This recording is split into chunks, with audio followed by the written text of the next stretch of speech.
We're here at Amazon Unbox 2022 asking experts what the top 3 most common Amazon PPC mistakes are. Not testing enough, I think is a mistake. Focusing on only the metrics and not kind of like big picture, what's happening in your market, your product, your listing. Thinking of only ACOS, I think again you want to look at what your overall goals are, look at tacos, big picture, and also look at how your advertising is impacting your organic sales. Chasing your branded keyword too much, because if it's your brand and people are already searching for it, there's a good chance they're going to buy anyways. Especially early on, spend some money there, but don't drain all your budget there. And, so not just chasing ROAS would be number 2, because you're going to see good ROAS on branded search terms like dude wipes. We're going to see great ROAS, but would that customer have bought anyways? We can go very basic to not splitting up branded from unbranded. Some people split them up, but they don't necessarily have different objectives for the branded versus unbranded segment. Understanding just advertising costs across segments, I think is important. 2, focusing on ACOS as the core metric doesn't always work out. Of course, that's why people use agencies like Perpetual as a tool, but working with an agency, be well, what stage of this product are we at? Are we in the launch phase, the growth phase, the efficiency phase? A lot of people are oh, I just launched this product. Why can't I have a 30% ACOS? I was well, you're never going to have a 30% ACOS. You sell supplements. So. Sometimes a high ACOS is good, right? Ultimately, I tell people this all the time. If you have a 300% ACOS, who cares if your tacos is 2% on that? Right. Protecting your brand when you own the entire page organically. So overprotecting it, or? Yeah, overprotecting it. You're okay. spending a lot of budget on brand when you already place organically. So it's no reason to spend most of your budget on your branded terms if you're already there. So I know you probably will say it's case by case, but would you say that there's ever a situation where if a competitor is actively targeting your branded terms, you would just, and there are bigger opportunities on the new to brand side, you would just kind of leave that? Which one do you think is a higher priority? I think it's new to brand, because at the end of the day, if you think of yourself as a shopper, if I'm looking for a specific brand, I'm going to purchase that brand because there's already a loyalty and a trust that's built there, right? It's a branded search for a reason. I think the most common PPC mistakes are under-optimizing and over-optimizing. Can you explain over-optimizing a little bit? Yes, sometimes you want to be too granular and you just negate too much. You don't wait until you have enough data to make a decision to lower a bid or to negate a keyword. And maybe you're just touching, not allowing the algorithm to do its job before trying to fidget around. Under-optimizing is a big one. They're just letting your campaigns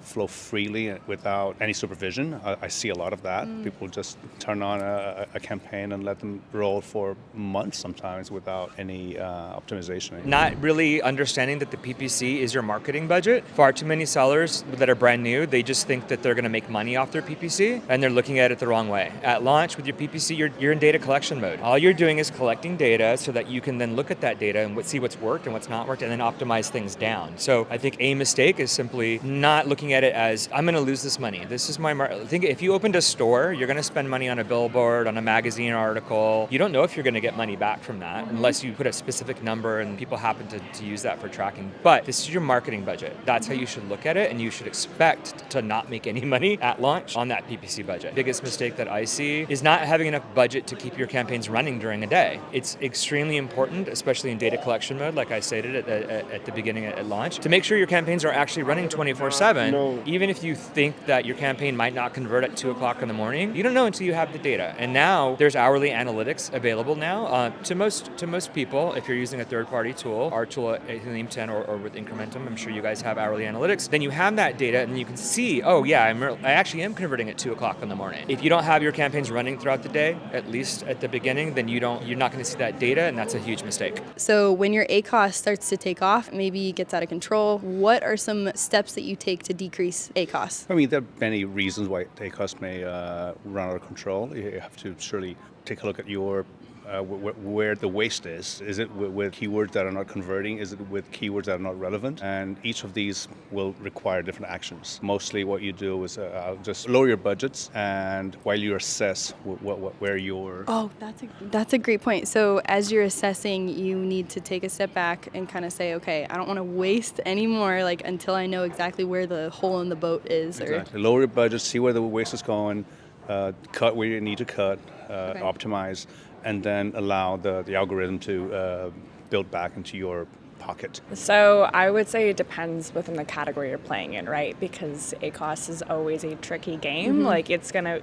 costs money for people to know who you are, right? It sounds like you're comparing it to a lever rather than a metric. Yes. So it's definitely a lever rather than a metric. It's also just looking at, I think, the total aspect of the business and not just ACOS on a one-off. Yes. So it's like, okay, my ACOS can be going really high, and maybe my cost per purchase is actually lower. And so if you're a brand that's like consumables, it's worth it. But no, then it's worth it, right? To have that higher ACOS if you know that's going to be a lifetime shopper. Like if you have a product in those categories. So it depends on your space.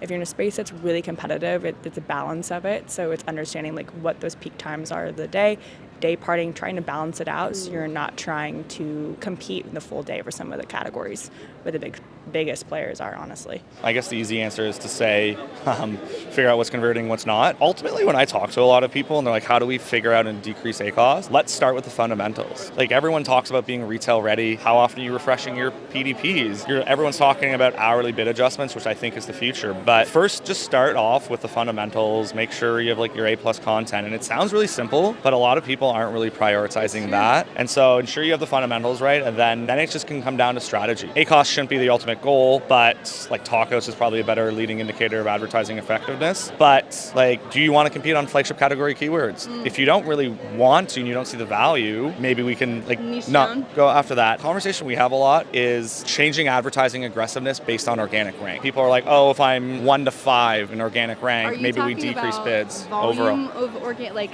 share of voice, or are you talking about quality of organic rank? I'm so literally how saying, high are you ranking, or which one is more valuable? Both are very important. For this specific tactic, it's like your rank. So like, are you ranked 1, 2, 3? It's not related to share of voice, but being able to like throttle up and throttle down advertising based on organic rank, I think is something that we're automating, but it's a fun problem to try to solve. If you're looking to scale your business on Amazon, visit incrementumdigital.com. My name is Liran Hirshkorn, CEO and founder of Incrementum Digital. Thanks for watching this video, and click on my face to watch the next video.